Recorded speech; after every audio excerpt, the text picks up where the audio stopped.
Welcome to the Health, Vengeance and Harmonies podcast. I'm Leonardo Muller-Rodriguez, a PhD student exploring the intersections between neuroscience, music therapy, and sleep. A quick explanation of the podcast inspiration before introducing my guest Abol. It's based on René Girard's concept of mimetic desire, which is a suggested force for underlying social interactions and social emotions, which is that of imitating the desires of others. So we want to imitate others, and on the positive end of this, there's compassionate and empathetic behaviors, and on the negative side, we have rivalries and scapegoating towards people who are similar to us. So today I'm honored to be joined by Abol Froushan, a poet, enterprise digital architect, and thinker who's bridging technology and the humanities with very interesting articles that are worth reading. Here's his Medium and a picture of him looking cool with his sunglasses. um, which I was going to say, this is the Scottish Chinese mural. Actually, it's in Georgia. Okay, cool. This was our trip into Georgia, and this is one of the mountainous parts that had an interesting sort of wall, obviously Yeah. historical one that seems to stop the northern hordes a bit coming down. That's good. A good protection. Looks very narrow, to be honest, but maybe it's the illusion of the picture. I don't know. Yeah. So, Abel, I'll put the link to your Medium where you can see many articles here. I just was this reading this morning about your economic inertia principle, which is a very interesting concept about how businesses might limit their innovation if they only think short term for profit instead of wanting to innovate. And many things about philosophy and AI and consciousness that we will be talking about today. Um, so you did a PhD in systems engineering. Here's your poet as well. You can go and see Abol's poems here. How else would you describe yourself, Abol? Um, well, I suppose I was a philosopher artist in some sense, but also technologist and really a hybrid kind of multidisciplinary type of interest because of my background, having been on the one hand I was good at from a young age I was in painting and engaged in the art side, but also I was very good at maths. And so, given the fact that these two different traditions have been very well divorced historically, I have had a bit of a schizophrenic time.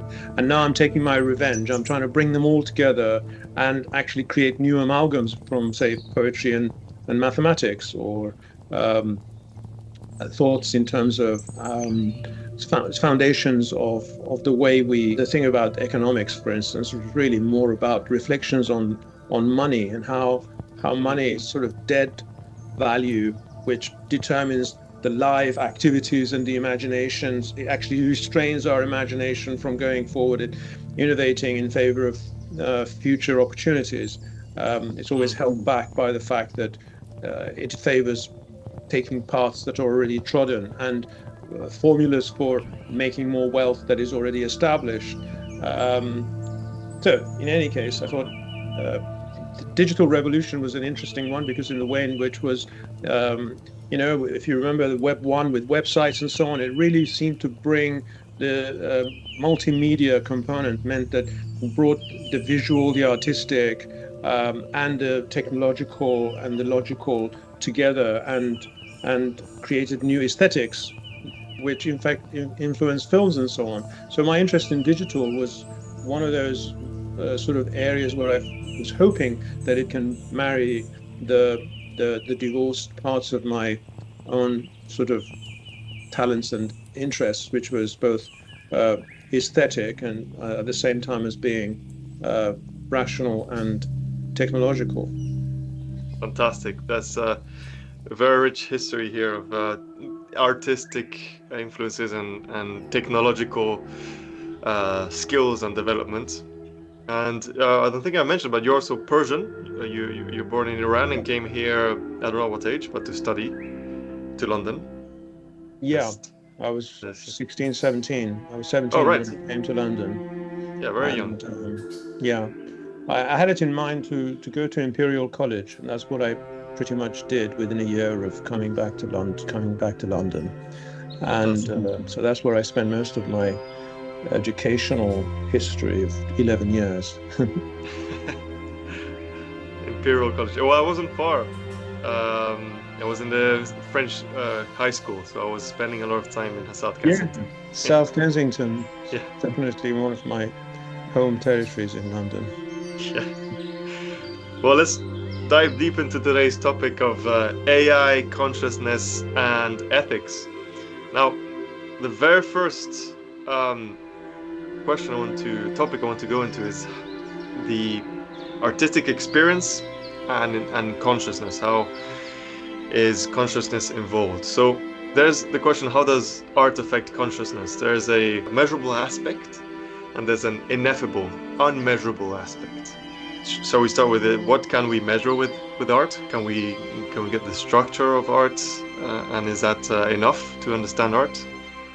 What I would classify as measurable, the sort of the deep reflections, the cognitive elements of uh, even self-reflexive thinking that actually could be uh, um, neurologically measured. But Hmm. I I have actually in my yet unpublished but ready to books Hmm. on poetics and AI. I have actually introduced the notion of a poetic intensity or artistic intensity framework. And according to this is really looking at the poetic impact or an impact that a poem or a piece of art can have in terms of it being unpredictable, in terms of it being having an emotional depth, in terms of creative imagination that it has, and so on. So there are sort of dimensions of artistic impact uh, that we could actually define these dimensions as um, values, if you like. They're kind of artistic values. And these values can be also scored in terms of 1 to 10 or some such. And in that sense, it's possible, therefore, to sort of I have proposed a method for actually coming up with a score, which is the sum total of these values using a sort of mathematical approach of, say, a vector space that enables us to sort of articulate the percentage of from 1 to 100 of a poetic impact. So I've actually claimed to be able to provide a sort of measure of impact. But then there is also this ineffable element, which I think when it comes to poetry, there is or artistic experience, you might call it presence. You know, a good poem or an amazing piece of art not doesn't just represent, especially with abstract art, etc. There's no longer representational figurative, but there is a presence to it, and that presence is that sort of tip of the iceberg of the ineffable, I would say. It's that which actually enables you to sort of have a emotional resonance with and a kind of engagement with the work that could be transformative. And I consider that I've used in my poetics framework, I have introduced the notion of a metabody. And the metabody is basically to sort of say, beyond the text of the poem or beyond the canvas that is a physical object, there is this sort of ever expanding network of interpretation and meaning that is created as a result of our encounter with it. That is the kind of attention that we get in our engagement with the work. And that I call the metabody, which is a very interesting concept that by itself is enabling us to sort of talk about the element that captures what is beyond anticipation, what is the interpretation, the network of interpretation that it actually creates and resonates, and so on. So in that sense, that's the ineffable. My word for the ineffable is captured a bit by the metabody of the work. And Great. that is, yeah, I think I would basically argue the deeply felt element, which is in the ineffable range. Fantastic. This is great. So there's a sort of I'm gonna use words that you use in your articles, in your Medium articles. There's an aspect that we can get data from. We can get measures. Maybe your framework here, you can get a certain percentage of artisticness, and then there's another aspect which so far we say is completely unique to the experience, which here the experience is very broad, but maybe to an individual's encounter with a piece of art, which is the meta body here, which is the transformational aspect, something that goes beyond just the measurable. Yeah. That's right, and it's sort of that's the fluid intuitive element that I think is operates there versus the very cognitive, structured model of our interaction with the work. Right. This is great. You've mentioned that anticipation and network of interpretation. These go into the idea that in the encounter of artistic work, we might interpret it because of our personal histories and how we project it onto that art piece, but also how that art piece and the elements and the objects that appear, if it is not purely abstract, or even if it is abstract, it's in a certain environment, maybe a museum environment, on a certain canvas material. All these objects that are part of the artistic experience also have their histories. That's something that most humans in society would associate with a canvas. An object of a canvas has been associated with painting, usually, for instance, or a museum, usually with a That's right. culture. And so there's an intersection between personal histories and collective histories, and these aspects are still part of the measurable, still could be measurable, right? Now or are we still in the there's a bit of a transformational ineffable here? The way these things get the way what we call the metabody gets reflected is, say, when a critic writes what their interpretation is, right? When you articulate what your interpretation may be, you can write it down, maybe. Yeah, it comes another article which relates to that film or relates to that. It's a critic of, Eliot's Wasteland, and these critics, if you like, critical reviews, etc. They become material aspects of that element. But this is the subject of the paper I'm actually writing and getting ready to submit, which is about how it's almost like the interpretation of a person is very much an interaction between whatever the person's subjective background and history and values and particular context in which they're actually reading it is, versus what is as a probabilistic meaning that's in the poem, and the way effectively it's a bit like a quantum collapse. It's a collapse of the wave function, as it were. Your probability function of the meaning is there, and it can be in multiple areas. You can be interpreting something as a poem related to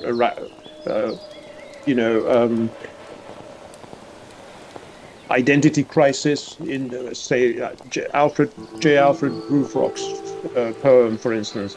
It has a sort of measure. It might be interpreted in terms of a modernist angst. It could be romantic because it's about a lover there.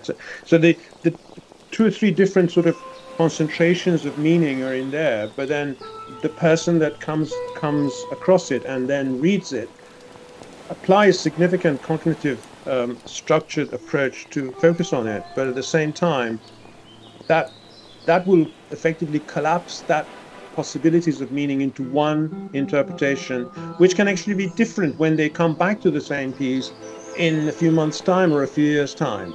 Right.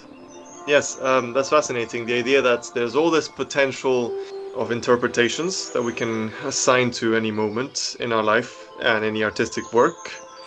And this comes down to our autobiography, uh, what we've lived, and other aspects beyond our personal, aspect, the materials, for instance. And when we come to the experience of reading a book, we actually see it in concrete form, as in there's text in a certain font. It's in a certain book. There's all these materials that come into play, or the space in which we are in. The artworks in itself will be influenced by the environment in which we are, and the body state, and all of these things collapse and come into one meaning, only one meaning at that one moment. But it comes from so many possibilities to interpret that moment. Yeah. And all the combinations just kind of collapse to one thing. But obviously that's, let's say, out of luck. Maybe it's not out of luck, but oh, you were lucky that day, you interpreted it like that. If you come back another day, all those meanings and information that you have in your brain would collapse differently next time. Yeah. Yeah. Yeah, I mean, there is what you would call a situated awareness. Yes. And Yes. also that there is this element of there's this self-reflexive element in the in the recognition or contemplation of an artwork. Mm-hmm. And that self-reflexive means that you're reflecting on who you are in relationship to that as well. And that is also subject of flux.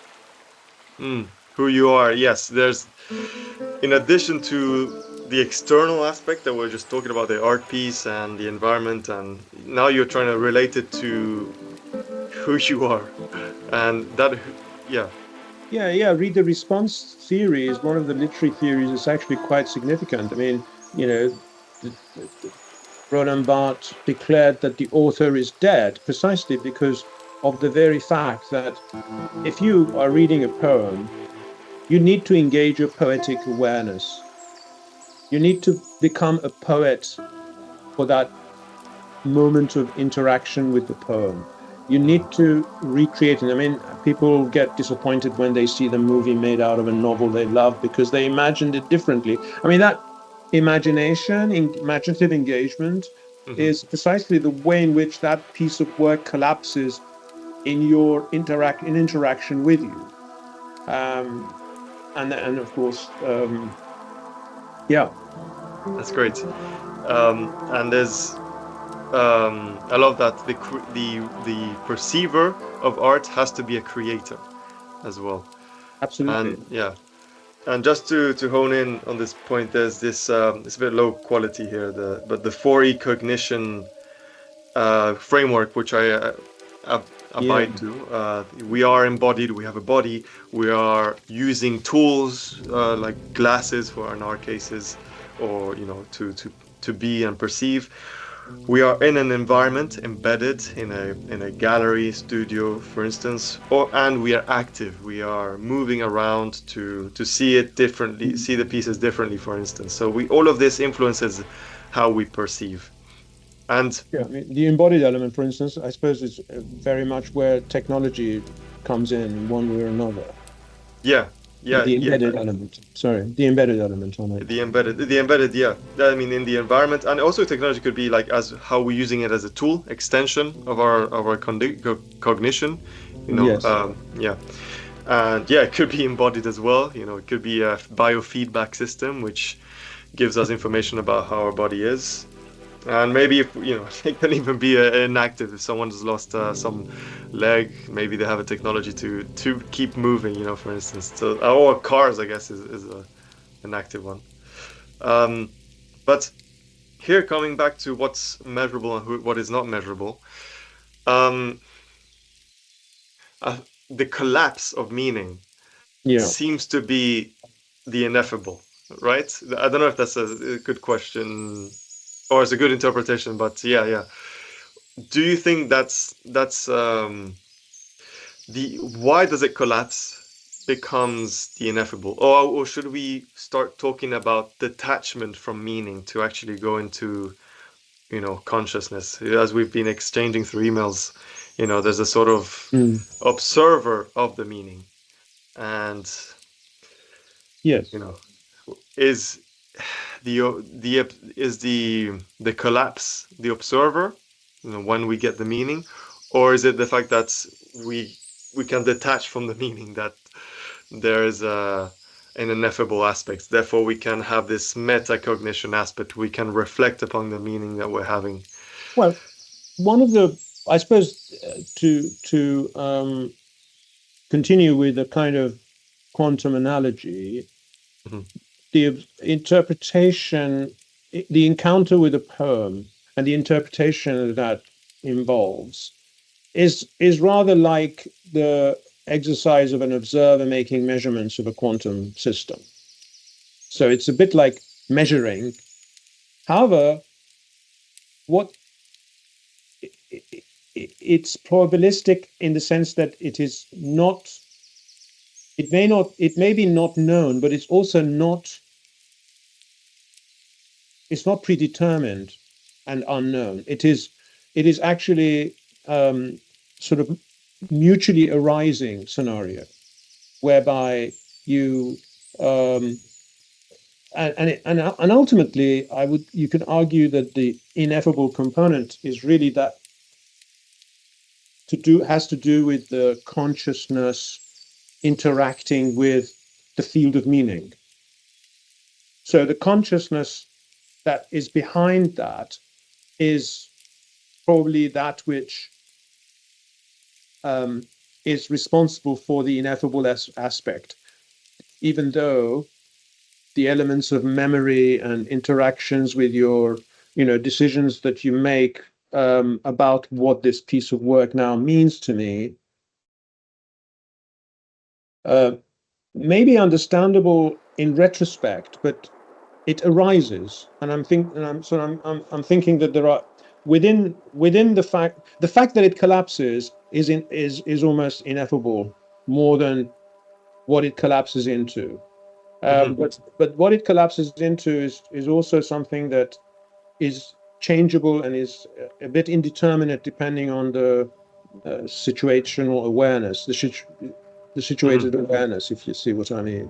Mm-hmm. Um, and and of course there's an element of it being like it's a good piece of an artistic moment, or a poetic moment is an event, and as an event it has an after effect. It's a bit like aftertaste of wine. That aftertaste is something that people start to talk about, what the taste is afterwards and how long does it linger, etc. But it's the after effect that echoes, which is also the ineffable element. um Mm.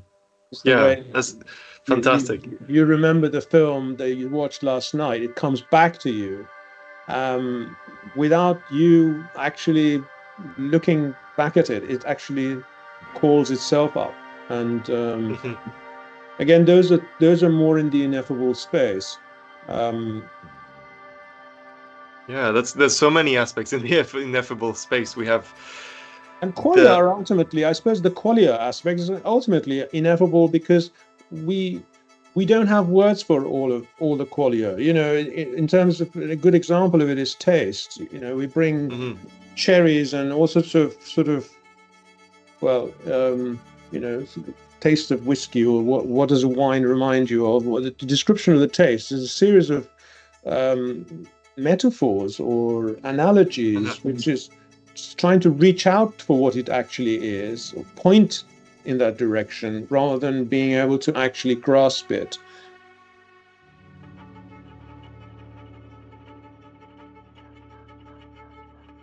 There's several aspects to the ineffable. Indeed, there's that the collapse, which the collapse comes from so many different influences, which makes it difficult to predict.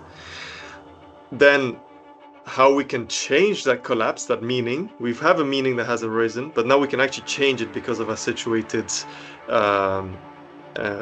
consciousness, and we can interact with our meanings to change it. Then there's how long that effect will last, how long that meaning will remain meaningful, like the wine or the film after effect. And the other one is what's the canvas for these aspects to happen. And yeah, so there's a sort of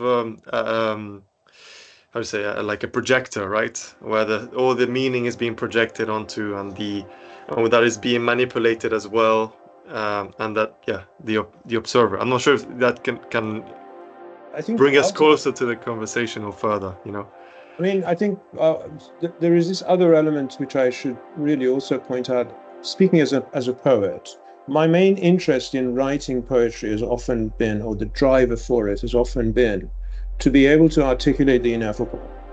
Mm-hmm. So just as you don't have words for certain, as we were just saying, there are so many, there's a lack of words for certain things. A lot of good poetry is because you don't have the word for it, but you keep going round and round to find to point to it, and to bring words to the inexpressible is the challenge of poetry for me as a poet, and it's that which makes it fresh. It's that which brings about the presence in it, rather than it being a representation of something that we can all understand because it's representational. Right, it's been described before. Something else. But presence in the poem is about trying to bring about an understanding that is not directly specified by words. So you have to keep linking it to what you know while trying to fill a gap. That's really interesting. It makes me think of labeling emotions in a very simplistic, scientific way. Exactly.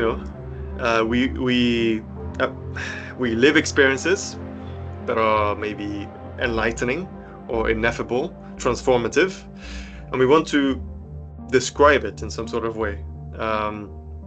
And maybe it comes down to metaphors, and this is where the power of poetry can come in, because either you get the chance to read a poem that describes something you've lived, or you get to write about it in a way that helps you get closer to that experience and describing it. And here I want to jump to the idea of Bergson's time perception, durée. So it's the idea that, well, you'll be better able to describe this, but the flow of time.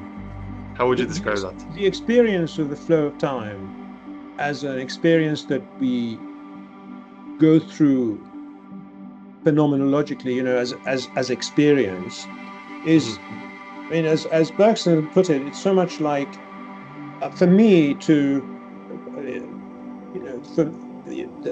I suppose the first observation, clocks and days and time as we define it, and perhaps even draw a sort of a Gantt chart for a project plan and on the calendar and so on. These all translate time into spatial metaphor. They actually create a spatial equivalent of time. They basically, the second hand on the clock moving around, or that is spatializing time and also making it sliceable. So you can say there's 1 second and 1 minute and 1 hour, and you can look at movement and motion in physics, as physics does, by way of saying, okay, this is the increment between 50 between 3 o'clock and 3:01. The car moved this far, and the way in which they measure your speed to give you a ticket for speeding is precisely by sort of saying, okay, between time A and time B, which is a short interval between two snaps of the flashlight, they can measure where you are and then measure your speed as a result. So it's sliceable. Right.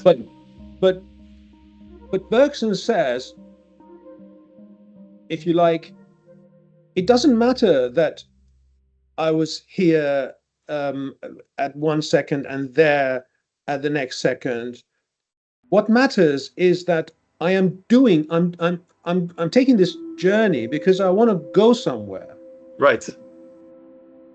I want to walk or drive to my hairdresser or such like, and this act effectively carries the past of the intention when I left the house all the way to the moment when I arrive.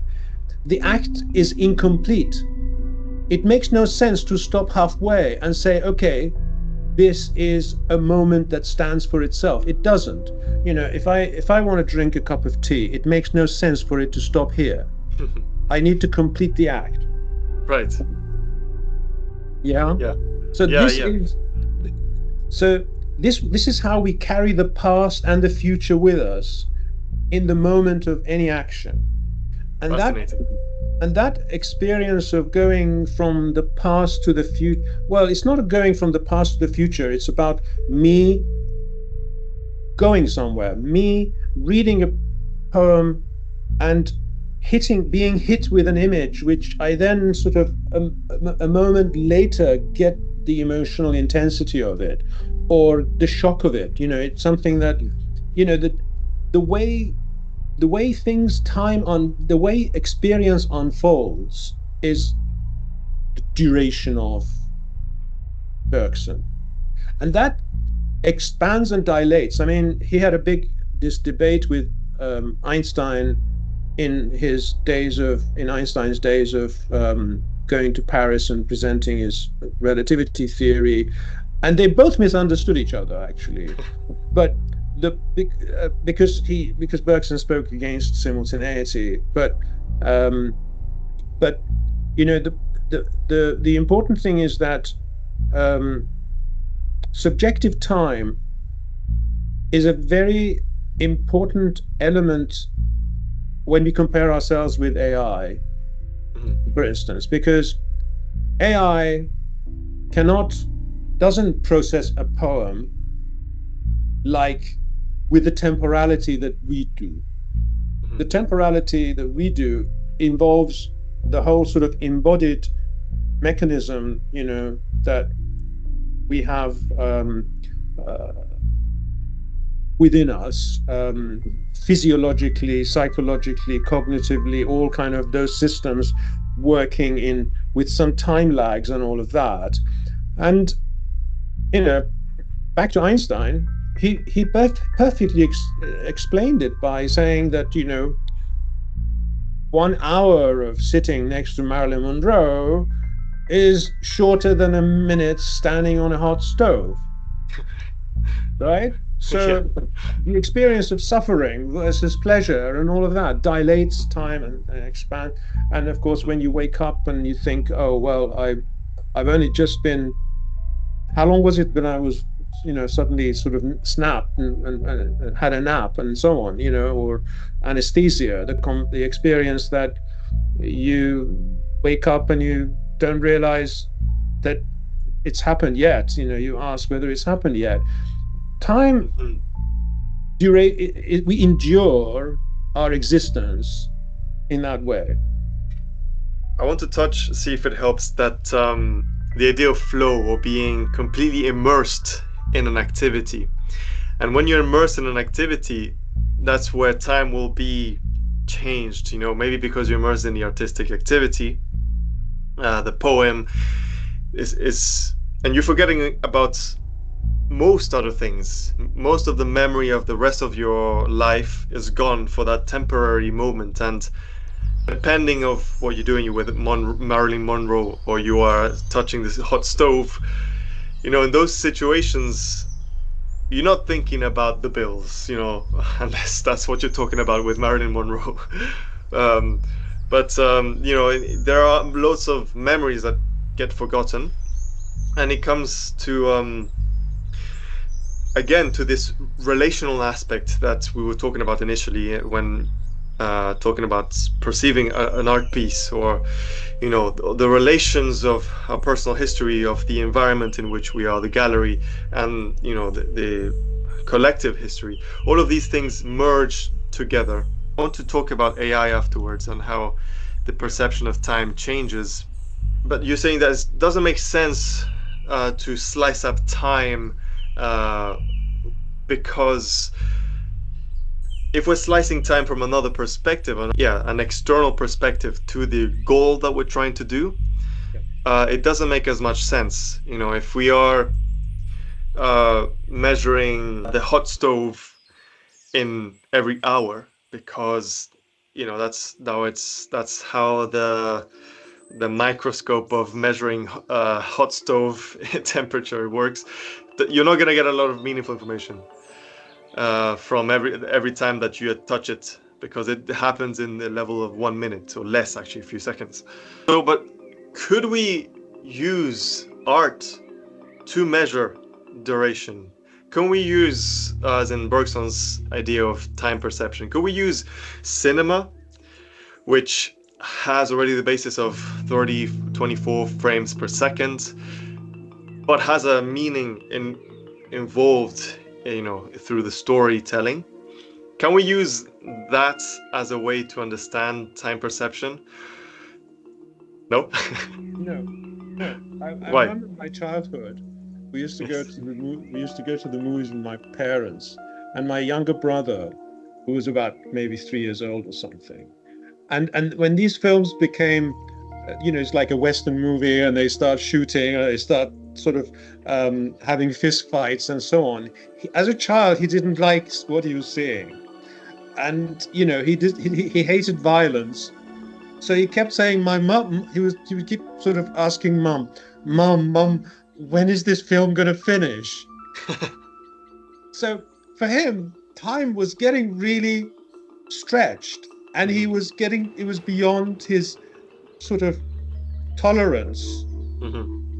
Whereas for my father, or for me at the time,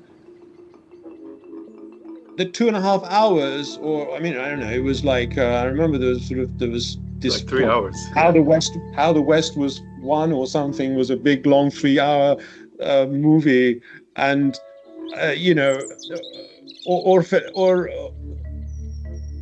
or some other movies that I can think of, but just basically 3 hour, 4 hour movies that would pass quickly. You would not think and worry about. But then again, a slow moving 1.5 hour movie. So the experience of time, as Bergson would have it, is not to do with fast frames or slow frames, which make a difference between, I don't know, Charlie Chaplin's or silent movies where they seem to be going fast and walking faster than normal because of the frame speed or slowness, to compare to the experience of how long does the film feel? How bored are you? Do you fall asleep in it, or do you kind of relish it every minute and forget about the time passing? So when we switch the lights out in cinemas and immerse ourselves in the world of the movie, then time changes, and that's the nature of duration as Bergsonian notion of time is. It's really looking at what does it feel, how long does it actually feel to you? And that's some days stretch very long, and when we were children, I think summer lasted forever.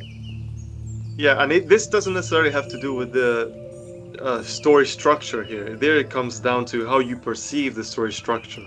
How do you give meaning to it? Maybe you're not familiar with it, or you don't like what's being Yes, how it presented. pulls you in, how it pulls you in. I mean, Yeah, um, poetic how you pose it. moments, how it pulls you in, and it's basically that is the transformative element that art has, and the way it would play with your attention, the way it would, um, engage, and the way it would resonate, and the way it would therefore alter the sense of time.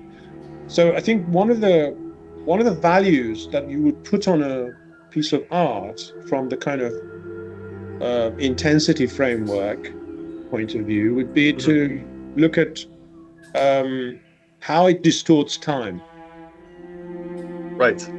Interesting. Time distortion is an important measure of artistic value.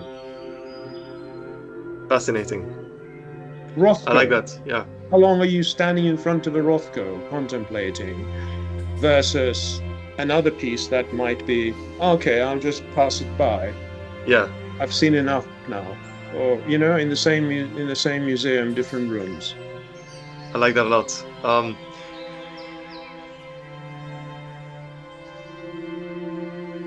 So that the power of art is to what extent it absorbs us, and this absorption will create. It could be measurable with its dilation or compression of time that it gives Yeah. us. And here we go to the idea of how does another human being gives us this? How does the another human being create this absorption effect? And we can talk about Levina's concept of ethics, which is I feel like connects here. Um, the fact that the presence of the other person is what arises in us a new way of interacting, because we have to take in consideration all the relational aspects, all the information, all the history, personal history, and situation and potential futures.